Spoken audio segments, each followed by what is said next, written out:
Bonjour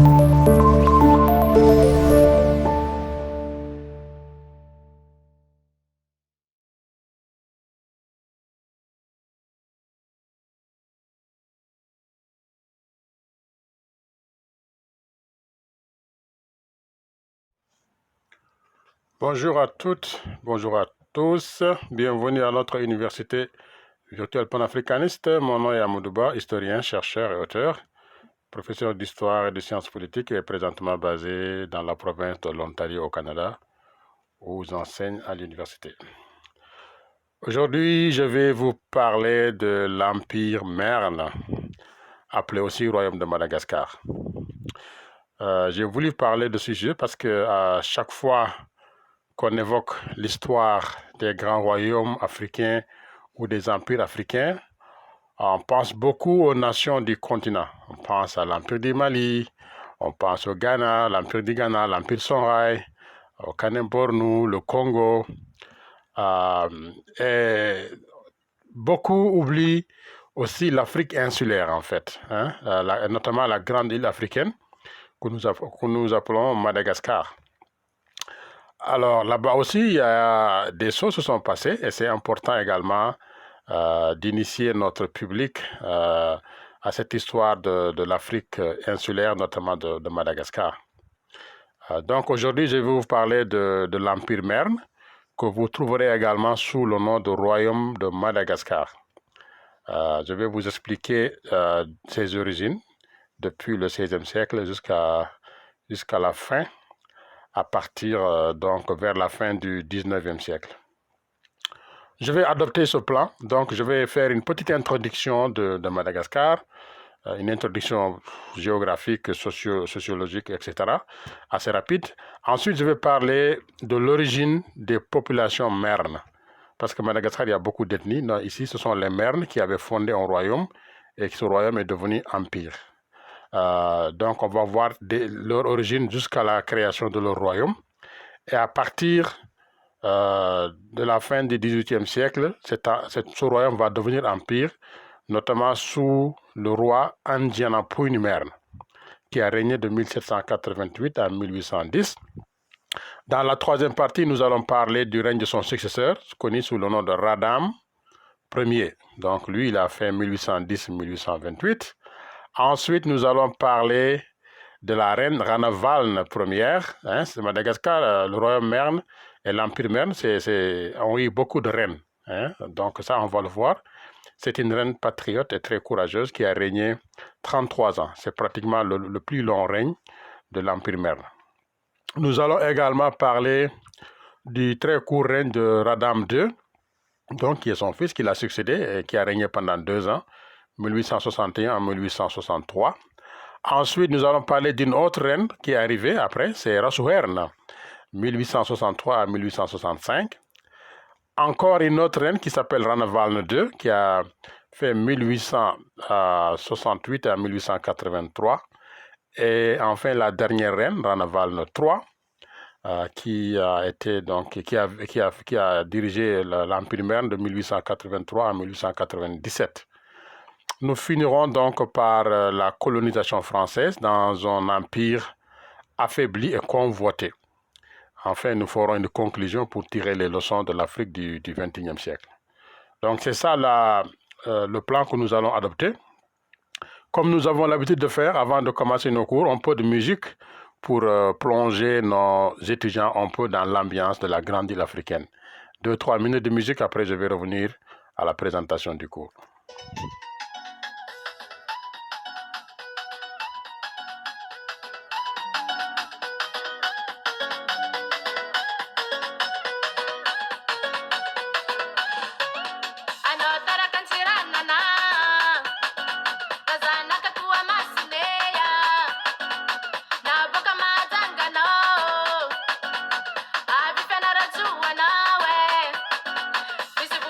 Kwambara, jusamizana kagasikara.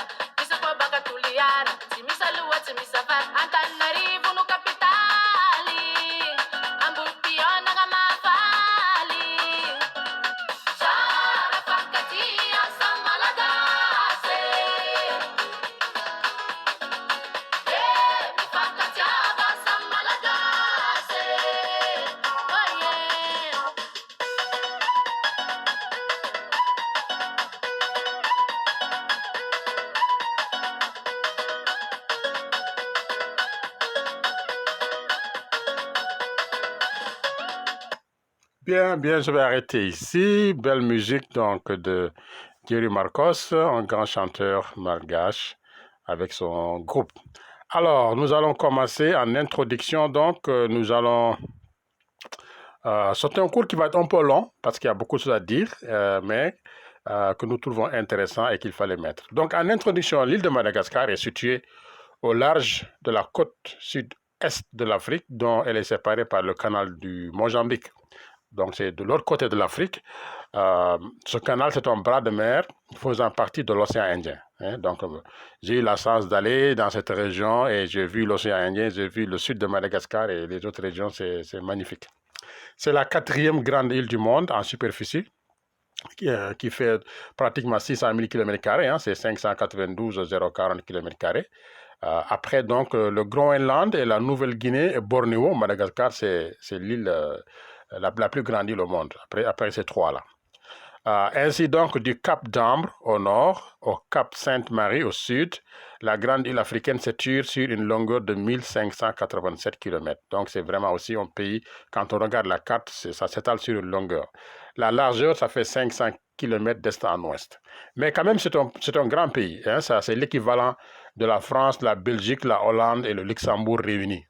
Hein, donc, c'est la France plus le Benelux. C'est grand comme pays quand même.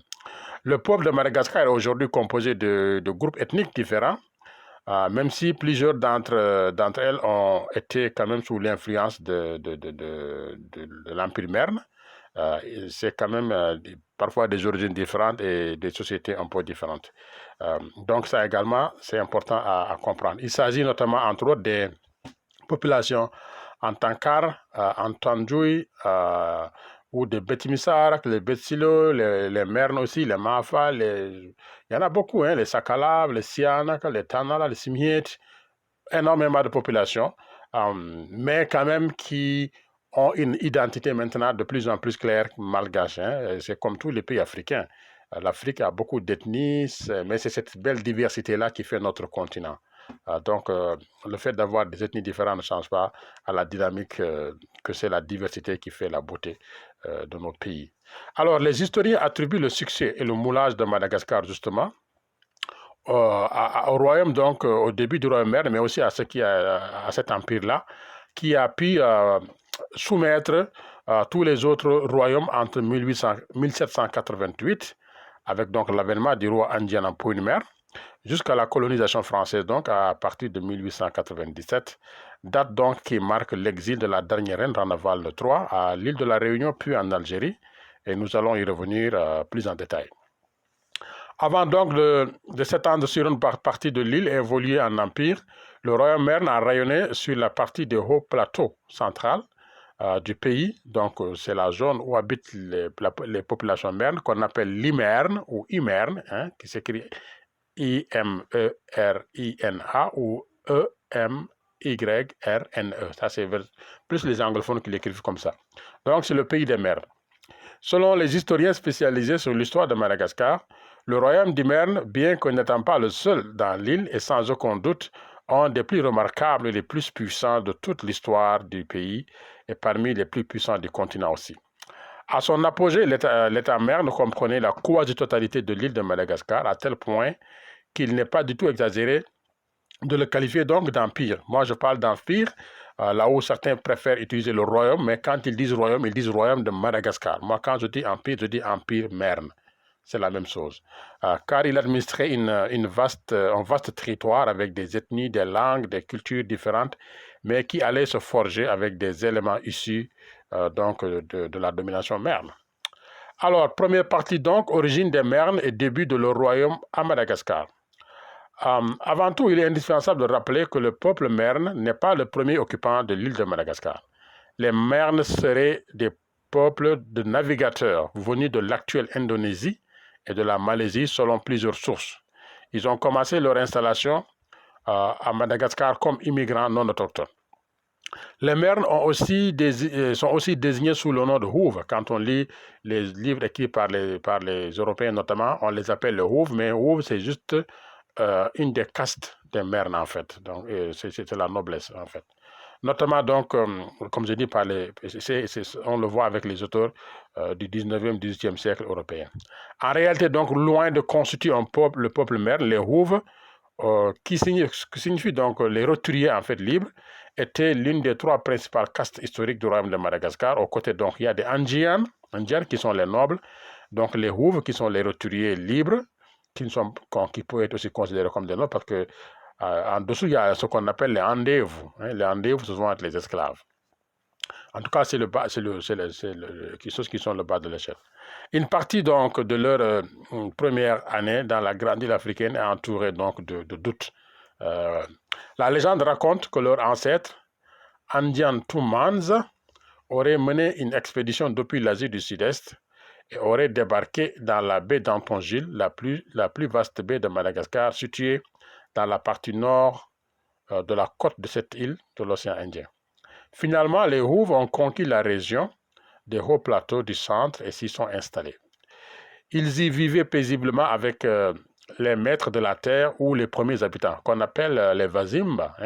Dans l'histoire de Madagascar, d'après les spécialistes de l'archéologie ou toutes les recherches qu'on a faites, on dit que les premiers habitants de l'île de Madagascar, ce sont les Vazimba. Donc, ça c'est important, on peut le trouver même dans l'histoire générale de l'Afrique, c'est abordé.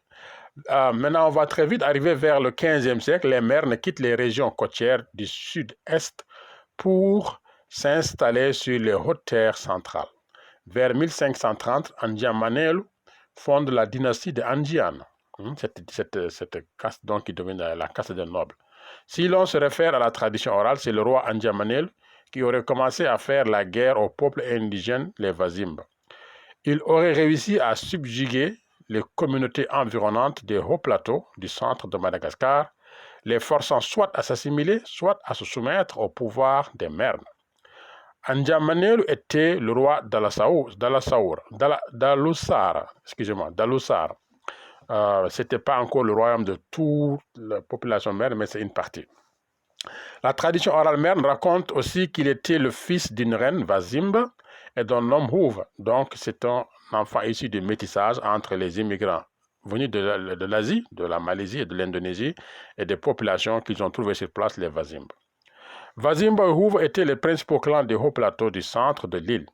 Andian Manelu serait donc celui qui a pu étendre à Loussar et celui qui a commencé le processus d'expansion du royaume d'Imerne en poussant les autochtones vers des hauts plateaux du centre.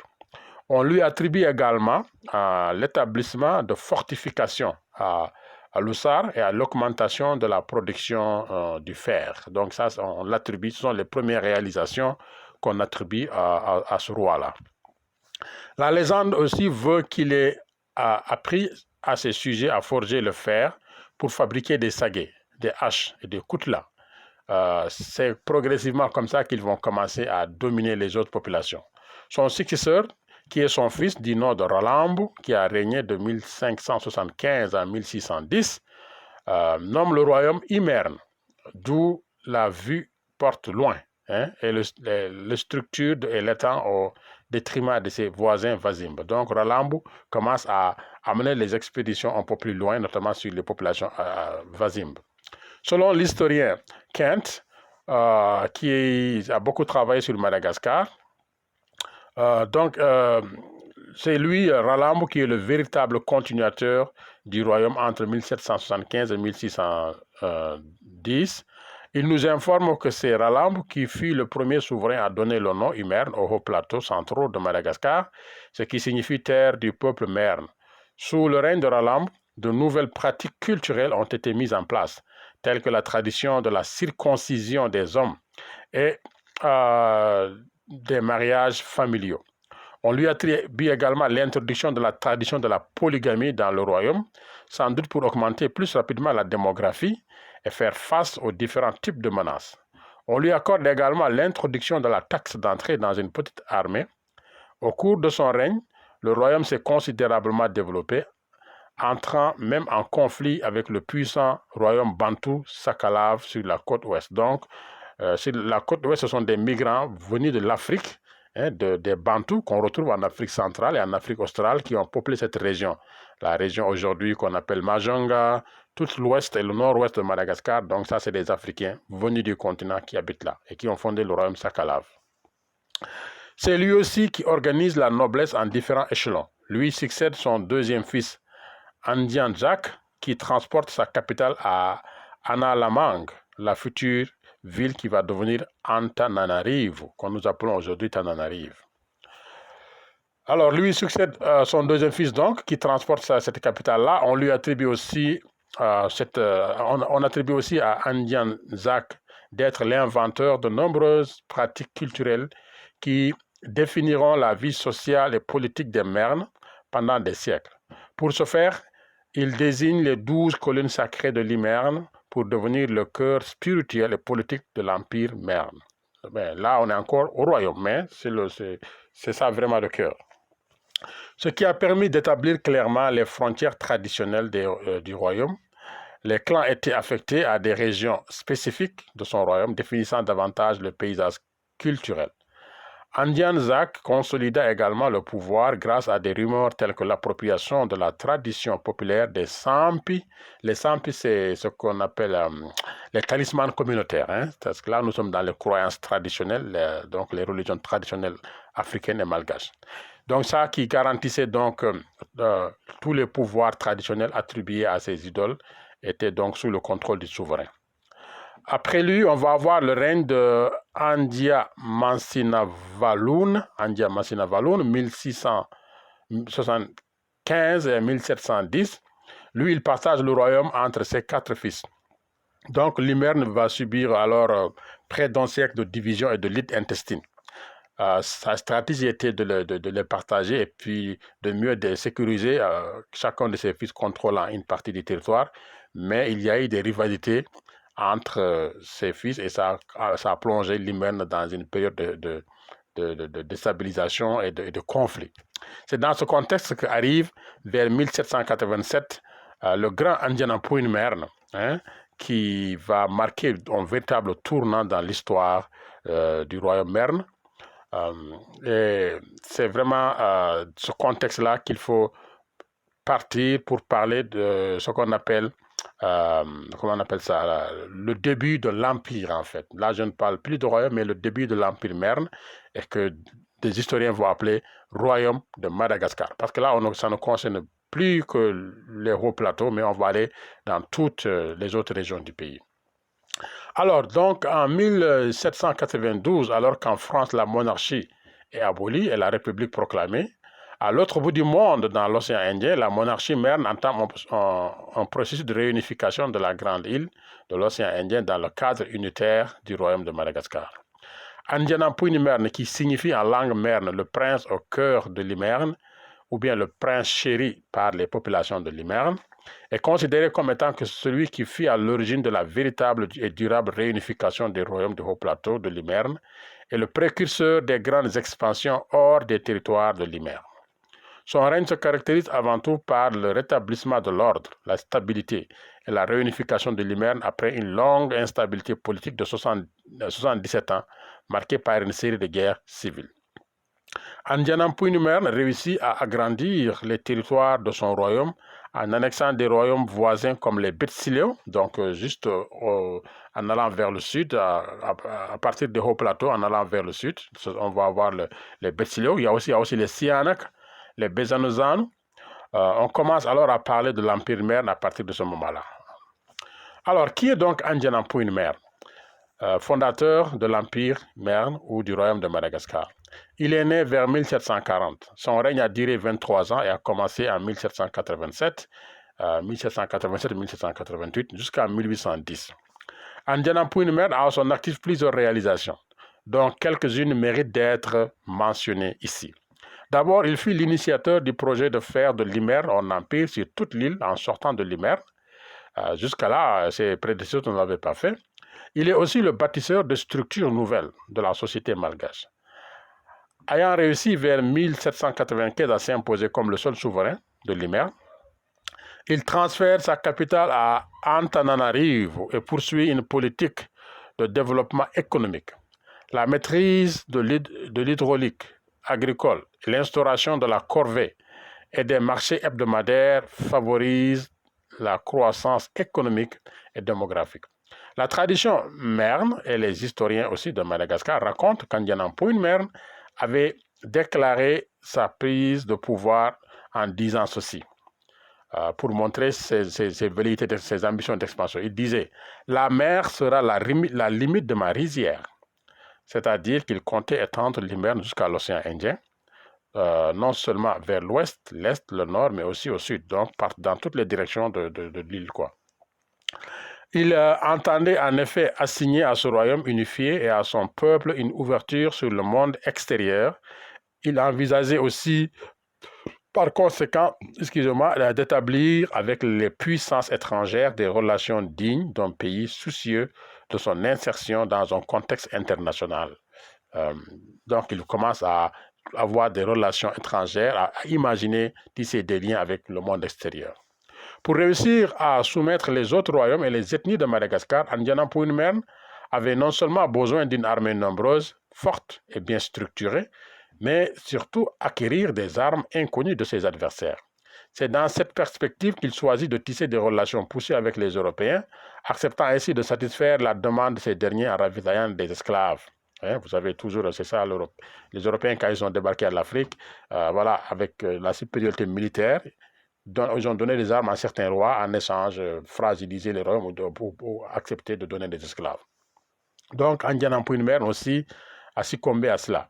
Il se mit dès lors à échanger des esclaves contre les armées européennes. Au milieu du XVIIIe siècle, les Mernes étaient en bonne position pour défier le royaume du Ménabé, situé dans le nord-ouest de Madagascar, donc qui était un des plus puissants royaumes, justement dans ce pays où habitaient les Malgaches d'origine africaine du monde bantou.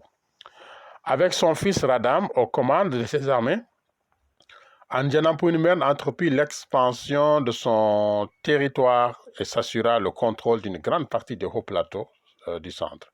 C'est dans cette logique de faire de son empire la seule et unique autorité politique sur la grande île qu'Andiana Merne donc mourut en 1810.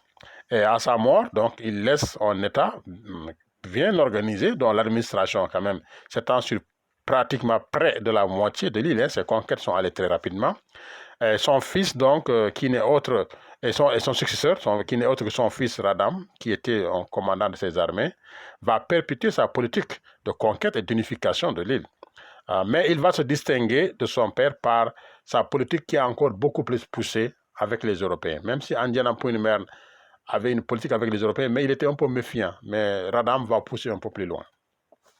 Donc, on va arriver au règne de Radam, c'est la troisième partie, qui a duré de 1810 à 1828. Son règne, tout comme celui de son père, est décrit comme une période de prospérité pour les Mernes. Il accueille des missionnaires protestants qui construisent des écoles, fixent le malgache par écrit en caractère latin et l'aident à créer des premières manufactures. Des jeunes malgaches sont envoyés étudier en Europe, en Outre-mer.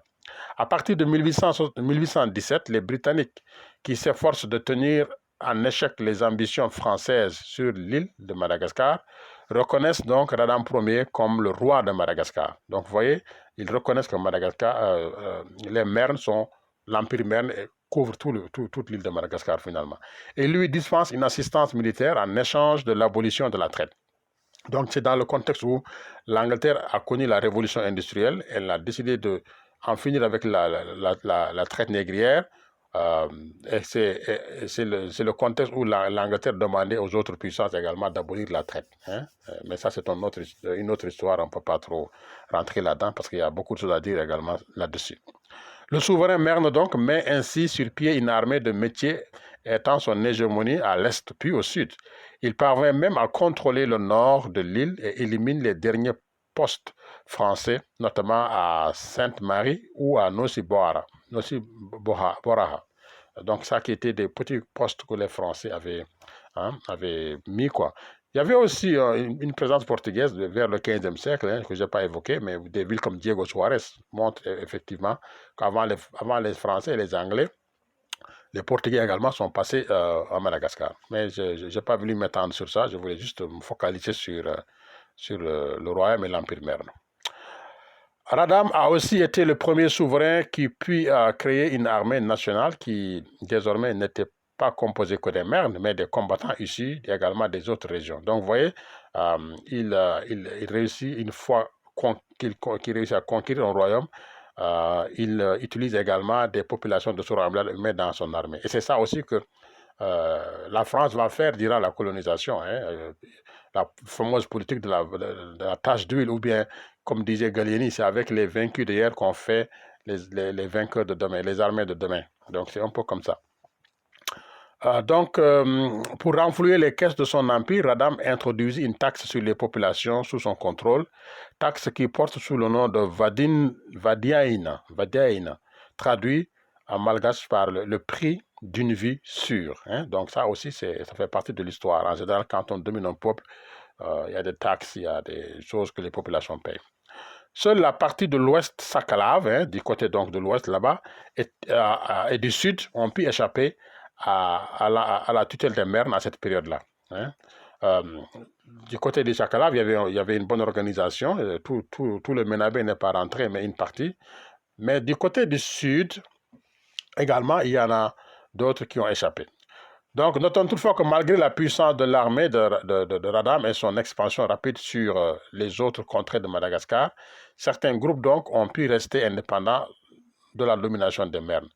Si on regarde par exemple le cas des Bars, hein, le Bar c'est un groupe ethnique qui se trouve dans le sud, qui est un peuple de pasteurs semi-nomades des plateaux du sud de Madagascar, donc qui sont très mobiles, donc difficiles à contrôler. Aux autres, ils ont échappé. Mais aussi, si on regarde les peuples entendus, qui habitent dans l'extrême sud, dans un pays extrêmement difficile d'aller, là-bas, c'est vraiment comme le désert, il fait chaud, et puis c'est un paysage très épineux. Les armées de Radam, les armées de Merne ne pouvaient pas aller conquérir. Donc ces régions-là ont échappé à la domination Merne. Et ça se voit encore aujourd'hui, ils sont un peu différents des autres Malgaches et n'ont pas les mêmes héritages historiques de cet empire-là. Donc, souverain très très aimé comme son père auparavant, donc Radam mourit en 1828, mais sa mort fut longtemps cachée à son peuple. Et c'était juste parce que c'était quelqu'un qui est très très aimé et puis on ne voulait pas voilà, rendre les peuples tristes, on a caché un peu sa mort. Et il va être remplacé par son épouse, je crois, qui dit nom de Rana Valne première, c'est une reine patriote et courageuse qui va connaître le plus long règne de Madagascar de 1828 à 1861. Donc ici, il faut noter que contrairement à l'idée répandue que l'Afrique est un continent où le pouvoir politique serait généralement détenu par les hommes, ce qui est d'ailleurs faux, parce que l'Afrique a connu beaucoup de reines, hein, l'Afrique précoloniale, il y en a énormément. Madagascar aussi et l'Empire Merne montrent que les reines ont occupé des places très très importantes. L'Empire Merne de Madagascar a eu à sa tête plusieurs reines dont certains se sont illustrés par la force de caractère, leur patriotisme et surtout leur longévité au pouvoir. Et c'est le cas de Rana Valne Ier. Alors, si Radam a poursuivi à la lettre la politique de son père Andjanampouen Merne, tant sur le plan intérieur que sur les relations avec les Européens, Rana Valne Ier ne s'inscrit pas dans cette dynamique du tout. Elle ne va pas faire une politique de continuité avec Radam. En effet, la puissante reine de l'Empire Merne accepte d'un côté de mener à bien la politique d'expansion visant à unifier, mais de l'autre côté, elle se montre très réticente envers les Européens. Pendant 33 ans les 33 ans de son règne, Rana Valne Ier va lutter contre les tentatives d'invasion européenne et le gel évangélisateur des missionnaires afin de protéger les structures traditionnelles de la société malgache et les coutumes de ses ancêtres. Elle dénonce les traités signés par son défunt mari, le roi Radam Ier, avec l'Angleterre. Redoutant par-dessus tout la perte de l'indépendance de son pays, Rana Valne Ier dénonce le traité anglo-malgache de 1820 et demande aux Britanniques de renoncer à la propagation religieuse pour se contenter aux travaux d'éducation auxquels elle tient beaucoup. Mais ces derniers refusent et en 1835, la reine les fait expulser de l'île. Voilà, ça c'est vraiment aussi bien expliqué dans les historiens. Par exemple, Françoise Raison-Jourde en parle beaucoup, elle a écrit un livre et j'ai fait mes études à Paris, je connais cette dame-là, elle en parle beaucoup aussi. La puissante et patriote reine conteste aussi le protectorat français sur Nosy-Be. Nosy-Be, c'était une île dans le nord où il y avait les Français qui s'étaient établis. Elle va repousser aussi 2 tentatives de débarquement franco-anglais. Tentative franco-anglaise. Si elle persécute les chrétiens, la reine sait retenir les rares Européens qu'elle juge utiles au pays, notamment les Britanniques William Ellis et James Cameron, et les Français Napoléon de Lastel et Jean Lambert, mais aussi Jean Laborde. En 1857, suite à la découverte d'un complot monté par le prince, qui est son fils, qu'on va appeler Radam II après, donc le prince héritier, avec l'appui de celui-ci, les derniers Européens vont être chassés de la capitale. Dans le même temps, l'emprise de l'administration sur le pays se renforce au profit de l'oligarchie Houve, dont nous avons parlé, qui occupe la plupart des fonctions civiles et militaires. En raison de son refus de poursuivre les relations avec les Européens, ces derniers l'ont décrit et caricaturé comme une reine méchante, fermée et violente. C'est ce qu'ils ont mis dans les sources de l'époque et que beaucoup d'historiens ont repris sans prendre suffisamment de recul, ni analyser de façon critique, et contribuant ainsi à donner à cette reine la pire des images de tous les souverains de Madagascar, alors que c'est pas ça. Donc aujourd'hui, avec le recul, avec tout ce qui s'est passé entre son règne jusqu'à la colonisation de Madagascar et le néocolonialisme occidental têtu, on réalise parfaitement que loin d'être méchante et fermée, Rana Val Première était une grande patriote qui avait compris bien avant les autres que ce sont les nouveaux venus, les soi-disant partenaires du pouvoir central merne, qui allaient donc être les véritables dangers pour Madagascar et pour l'Afrique de façon générale. Il est donc dommage et déplorable qu'on continue d'enseigner dans les écoles, ça c'est mon commentaire bien sûr, et dans les universités malgaches que Rana Val Première serait une mauvaise reine, si mauvaise envers les Européens et envers tous les étrangers, ce qui n'est pas du tout vraiment la réalité. Donc, comme le dit l'adage africain, tant que les lions n'auront pas leurs propres historiens, les histoires de chasse continueront toujours à glorifier le chasseur. Pour terminer avec Rana Val Première, notons que son bilan est globalement positif, contrairement à ce que l'on veut nous faire avaler. Elle a réussi la continuité de l'œuvre d'Andian Mpoinu-Merne en poussant beaucoup plus loin, et aussi celui de Radam sur certains points qui apparaissaient essentiels, notamment au niveau national. Aujourd'hui, elle apparaît donc dans l'opinion publique malgache africaine qui est vraiment éclairée, informée et panafricaniste, ce qui n'est pas le cas de toute l'opinion malgache et africaine. Mais pour ces gens-là quand même, y compris moi je la vois ainsi, comme une grande souveraine, symbole du patriotisme et de la fierté nationale. C'est une femme forte, courageuse et décomplexée. D'ailleurs, une des célèbres phrases qu'on a retenues d'elle est celle en réponse aux prétentions des missionnaires chrétiens. Elle disait, je vais essayer de lire mon malgache un peu tordu, mais j'ai quelques notions quand même. Ni fumban nyanzaku simba mahamena cha ahi na mampa ta hucha ahi. Voilà, je répète.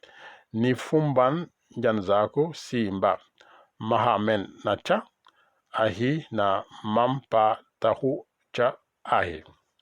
Alors, si on traduit ça, ça dit « Je ne ressens ni honte ni crainte au sujet des coutumes de mes ancêtres ». Fin de citation. Cela permet donc de comprendre pourquoi dans l'historiographie coloniale européenne et dans l'historiographie chrétienne malgache, Rana Val Première est présentée comme une symbole d'obscurantisme et de curiosité.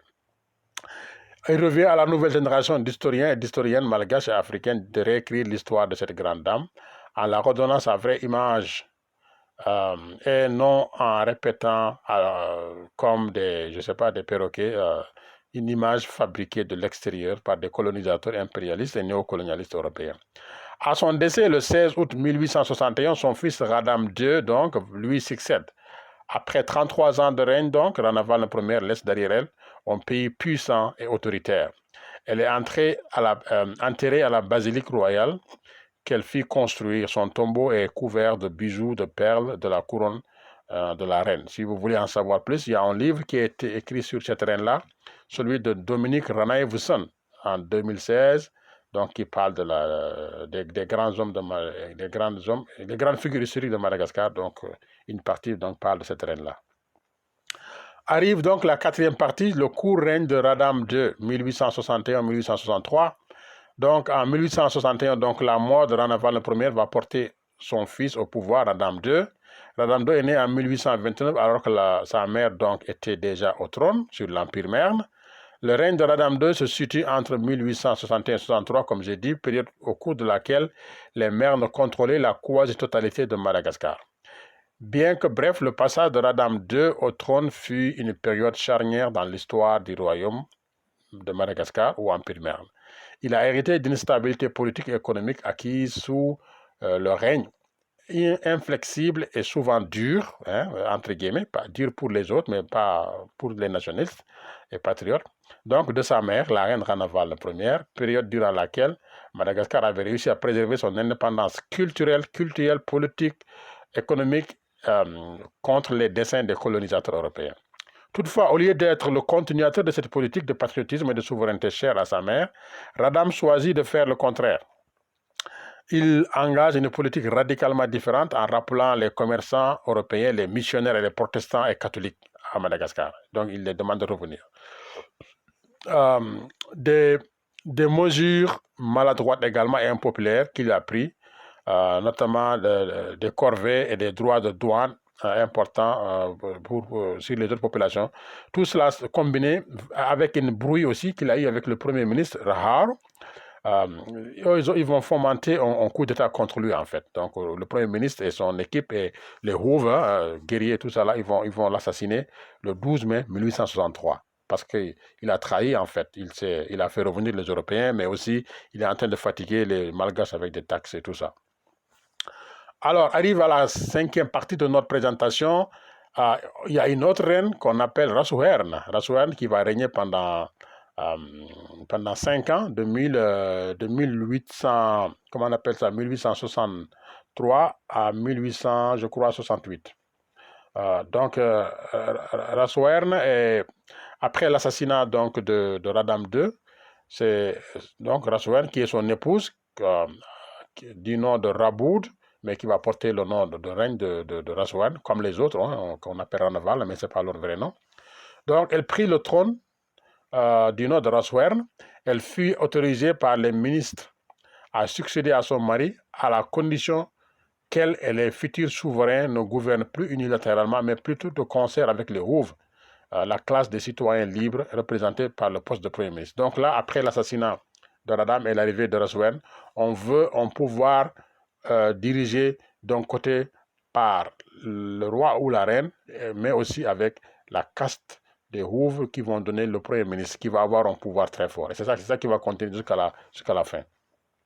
Donc, le véritable détenteur du pouvoir de l'Empire Merne au début du règne de Rasuherne était donc le Premier ministre Raini Vunihahi-Chinoini. C'est très long son nom-là. Raini Vunihahi-Chinoini. Les Malgaches ont des noms très longs, excusez-moi si je prononce ça très mal, qui est l'instigateur du coup d'État contre son mari. Le Premier ministre a contracté donc un mariage politique avec Rasuherne quelques semaines après le couronnement. Toutefois, sa politique de prospérité s'est aussi affirmée que si la reine de ce qu'elle a reçu de la reine Ranaval I. En effet, Rasuherne souffre entre le chaud et le froid sans ses rapports avec les nations européennes. Si elle rejette par exemple la France, elle pratique une autre diplomatie vis-à-vis du Royaume-Uni, de l'Angleterre, pays avec lequel elle va signer le 27 juin 1865 un traité qui donne aux citoyens britanniques le droit de louer des terres et des propriétés sur l'île de Madagascar et d'avoir un ambassadeur résident dans l'île. Donc ça encore, Rasuherne commence à répéter quelques erreurs que les Malgaches n'aiment pas. En plus de nouer des relations avec le Royaume-Uni, la reine Rasuherne étend sa diplomatie aux États-Unis et conclut un accord avec ce pays le 14 février 1867. William Edwards Cousins examine clairement ses relations avec les nations européennes et dans son livre intitulé Madagascar of Today, a sketch of the island with chapter on its past, The Religious Tract Society. Donc ça c'était un livre intéressant. Alors, la reine Rasuerne mourut le 1er avril 1868.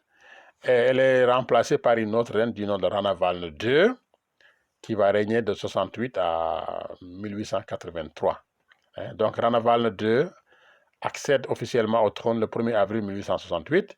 Le 21 avril 1869, elle contracte un mariage politique avec son premier ministre, Raini Learvouni. Donc, ce premier ministre-là va la marier comme l'autre premier ministre avait marié Rasuerne. Donc, maintenant, les premiers ministres deviennent des époux des reines, pratiquement. Donc, elle contracte un mariage politique avec son premier ministre, Raini Learvouni, lors d'une cérémonie publique à Anduhalo, au cours de laquelle la cour se convertit officiellement au christianisme. Là également, donc, cette reine Ranavalne va encore faire des choses qui agacent certains parce qu'elle s'ouvre et puis elle se convertit au christianisme, ce que la reine Ranavalne première a combattu durant tout son règne. Donc c'est vraiment un acte aux antipodes de sa mère en plus. Ranavalne première, c'est sa mère. L'histoire retient que c'est cette reine qui choisit de faire de Madagascar une nation chrétienne aux grandes dames des valeurs et croyances traditionnelles des Mernes et de Madagascar en général. Ranavalne II fit brûler les talismans royaux traditionnels qu'on appelle les sampi. Ceux-là même que sa maman avait revalorisés, elle va les mettre dans le feu. Elle va le faire en septembre 1869. Elle va remplacer leur autorité par la Bible. Elle est tellement chrétienne que maintenant c'est la Bible. On va tout faire sur la Bible et on abandonne les talismans anciens. La reine Ranavalne II mourut en 1883 à l'âge de 54 ans. Elle est enterrée à Mbuimang. Mbuimang, donc c'est la cité des rois, c'est des reines, c'est là où on les enterre. C'est à Tananarive, à côté, pas loin. Moi, j'ai eu encore la chance d'aller visiter ce site-là quand j'ai fait mon voyage à Madagascar en 2006 dans le cadre de mes recherches de doctorat. J'ai travaillé sur les militaires ouest-africains dans la colonisation de Madagascar. C'est un beau pays que je vous conseille de visiter aussi. Alors, Ranavalne II fut remplacé donc par une autre Ranavalne. C'est pas, leur nom, c'est pas Ranavalne, mais elles prennent le nom de Ranavalne. Donc, du nom de Ranavalne III, qui va être donc la dernière monarque de l'Empire Merne, ou du Royaume de Madagascar. Donc, c'est la partie 7 de notre présentation, Ranavalne III, dernière reine de l'Empire Merne, 1883-1897. Elle, son nom, c'est Rajafin Jahet. Rajafin Jahet, donc elle va prendre le nom de Ranavalne III quand elle devient reine. Elle est née en 1861, plus précisément le 22 novembre. Elle arrive au pouvoir donc après Ranavalne II. Elle a occupé le trône de l'Empire Merne pendant 13 ans. Elle s'est mariée aussi avec le Premier ministre Raini Learvouni. Donc le Premier ministre avait marié la reine précédente, va encore marier cette reine-là. Donc elle est la dernière reine de Madagascar. Son règne est sans aucun doute le plus difficile parmi tous les règnes. Parmi tous les règnes des rois et des reines de Madagascar qui ont été à la tête donc du royaume ou de l'empire. En effet, son règne se situe dans une période phare de l'histoire de Madagascar, de l'Afrique. C'est une période où l'Europe a décidé d'occuper définitivement l'Afrique et de la coloniser durablement. Nous savons en 1875, Léopold II établit son royaume au Congo. 1884-85, c'est la conférence de Berlin pour le partage de l'Afrique. Donc le règne de cette reine-là va être dans ce contexte que nous appelons le fameux Scramble for Africa, la ruée vers l'Afrique. Sa période donc fut pour cette raison marquée par des efforts continus pour résister aux desseins des colonisateurs européens, notamment de la France. Malgré les efforts déployés et le courage de cette jeune reine, elle ne pourra pas tenir face à la machine coloniale française qui a eu le temps de s'installer progressivement et apprendre à cerner l'île avant de l'envahir définitivement. Les ambitions coloniales de la France se font de plus en plus pressantes. Ranavalne tente d'éviter la colonisation française en renforçant les relations commerciales et diplomatiques avec les États-Unis et la Grande-Bretagne. Ce qui n'est pas vu du bon œil par la France, devenant de plus en plus furieuse et agressive. La France donc multiplie ses attaques contre les villes portuaires de Madagascar. En 1885, la France établit une sorte de protectorat économique et diplomatique, mais la conquête de l'île par la France est retardée par les campagnes qui étaient en cours en Indochine, hein, l'actuel Vietnam, Laos et Cambodge. Il y avait une guerre là-bas et la France avait envoyé ses généraux et puis une bonne partie de ses soldats là-bas. Donc, c'est ça qui fait que la guerre de Madagascar pouvait attendre un peu. En 1890, donc là, on a pratiquement à la fin de la guerre d'Indochine, et puis la France réussit aussi à avoir quelque chose d'intéressant en coup très favorable dans son ambition de conquérir Madagascar. En effet, la France signe une convention avec la Grande-Bretagne le 5 août 1890.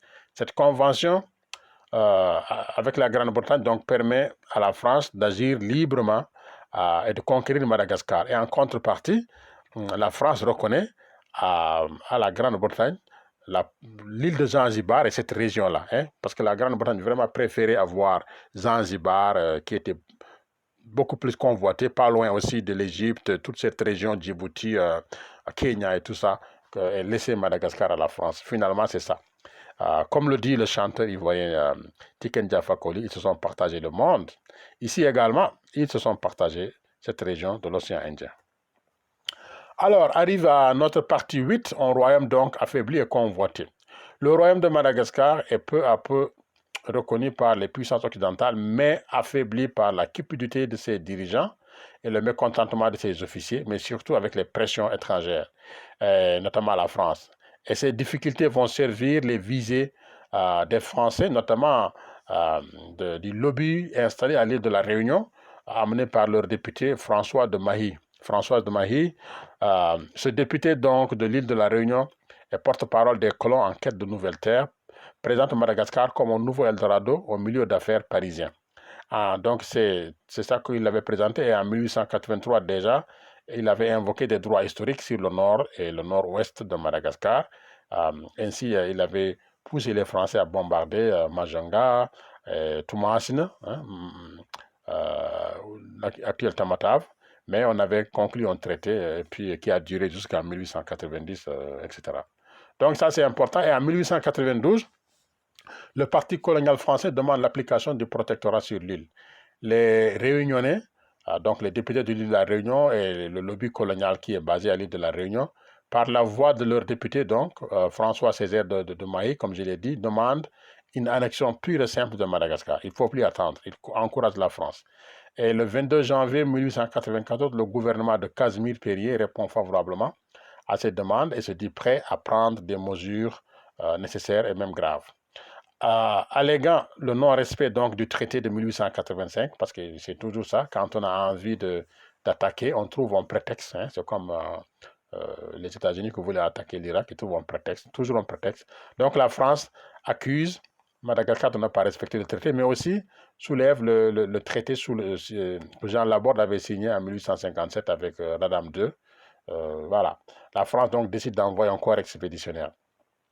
Les parlementaires français votent à l'unanimité un chèque en blanc au gouvernement pour maintenir leur situation et leurs droits et rétablir l'ordre, hein, comme toujours rétablir l'ordre, protéger les nationaux français bien sûr et faire respecter leur drapeau. Donc en d'autres termes, c'est coloniser Madagascar par la force des armes.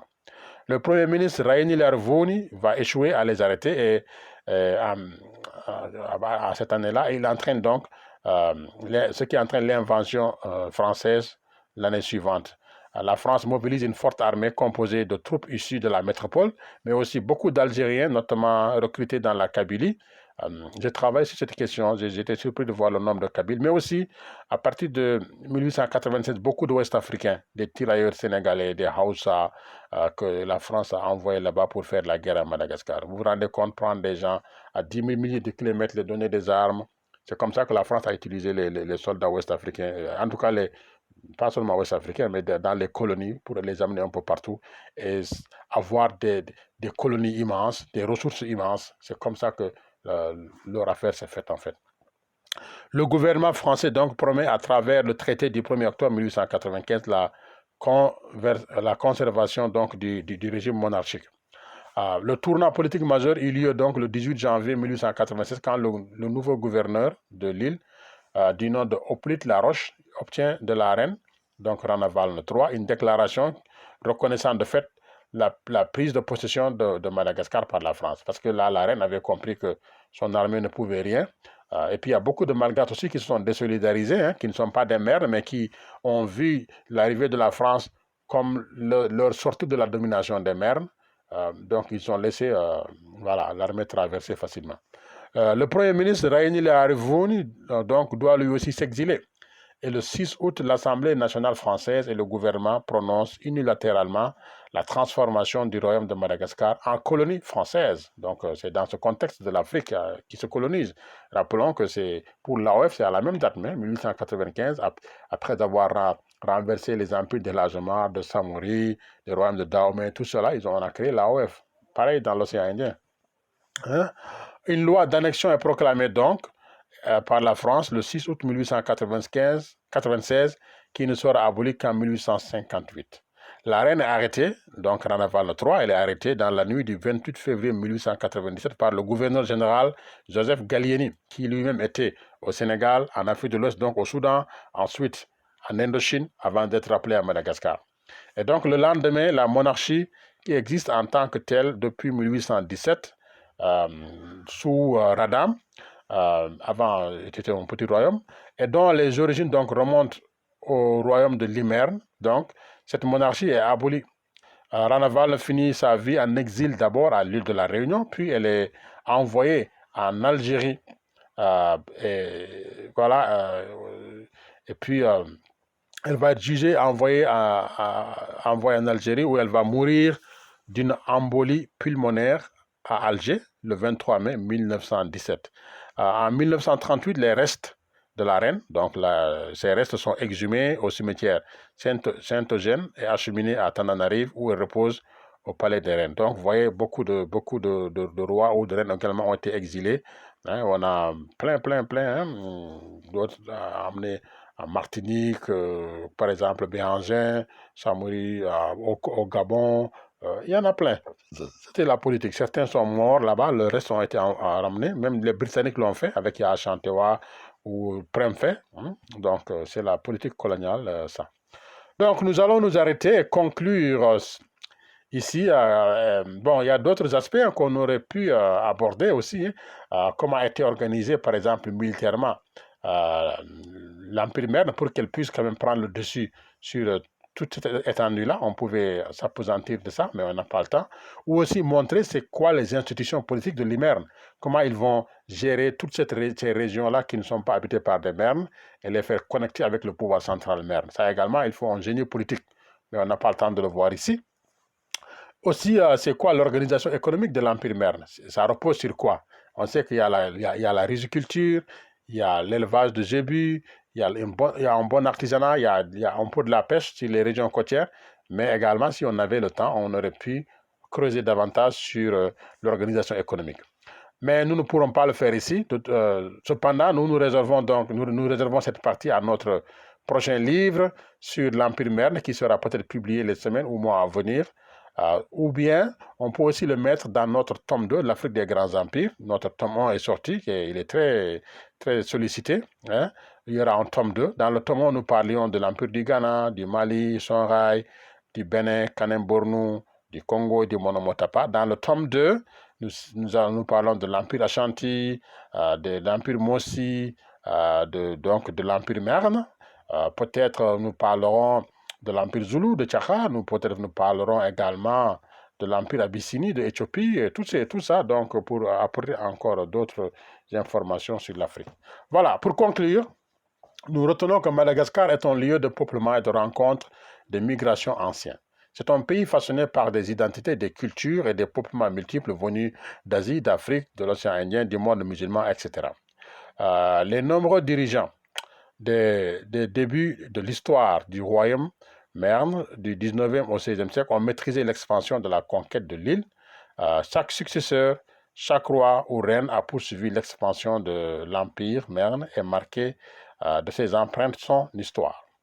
La principale leçon pour nous de cette Afrique d'aujourd'hui, du XXIe siècle, qui cherchons à redonner à l'Afrique sa place dans le concert des nations, c'est d'attirer l'attention de nos élites sur la forte similitude concernant les déclins de tous ces empires et puissants royaumes précoloniaux, à savoir donc ce qui se passe aujourd'hui, les relations aussi qu'ils sont en train de nouer avec le monde occidental, qui n'a pas changé de politique du tout depuis lors, à savoir diviser pour régner, contrôler les ressources, contrôler tout ce que les populations ont. Donc il faudra tirer des leçons de ça avec les pratiques des néocolonialistes. Euh, Affaiblir les uns en réduisant les autres au statut, je ne sais pas, de mauvais, les autres sont les meilleurs, comme aujourd'hui on diabolise l'AOS, Mali, Burkina Faso, Niger, pour que des autres pays comme le Sénégal n'aient pas le courage d'aller les rejoindre. Vous voyez, tout ça, ça fait partie de la politique du diviser pour régner, avec une forte médiatisation, avec des puissances médiatiques très puissantes, quoi. L'implication de l'Europe également a fortement déstabilisé les empires et royaumes précoloniaux africains. Et c'est la même chose, donc, qui continue encore aujourd'hui avec le néocolonialisme occidental qui fait tout donc pour diviser, dresser les ethnies les unes contre les autres. On l'a vu ça au Mali, les Peuls contre les autres, les Touaregs contre les autres, les Mossi en Burkina Faso contre les autres. C'est toujours la même politique. Donc l'Afrique du XXIe siècle doit faire le bilan, une véritable introspection de son histoire avec l'Europe et l'Occident, afin de tirer les leçons du passé, comprendre le présent et préparer un avenir meilleur basé sur une unité solide. C'est la seule alternative, sinon l'Afrique restera encore et toujours la brebis galeuse de notre monde et nous serons toujours dominés les derniers de ce monde. Voilà, je vais m'arrêter ici, donc sur l'Empire Mère ou Royaume de Madagascar. J'ai eu le plaisir de vous le présenter. Ça a été un peu long. Sans doute, c'est un de nos cours les plus longs, mais voilà, des fois, c'est comme ça. Et je vous laisse en musique avec Simunda Sami Malagasy, donc de Jerry Marcos. Merci.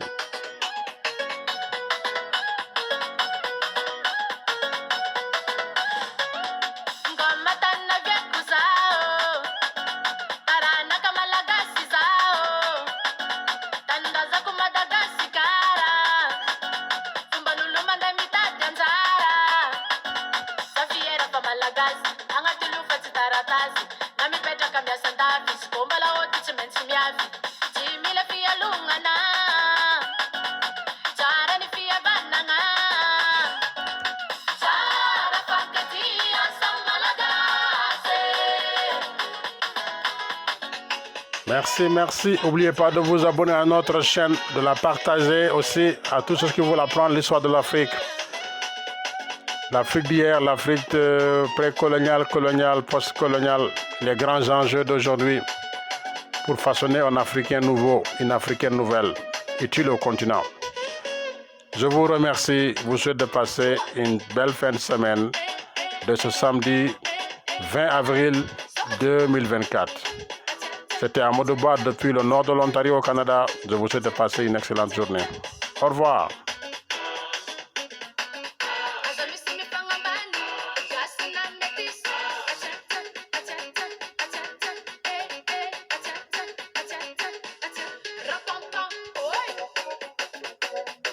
Voilà, merci beaucoup.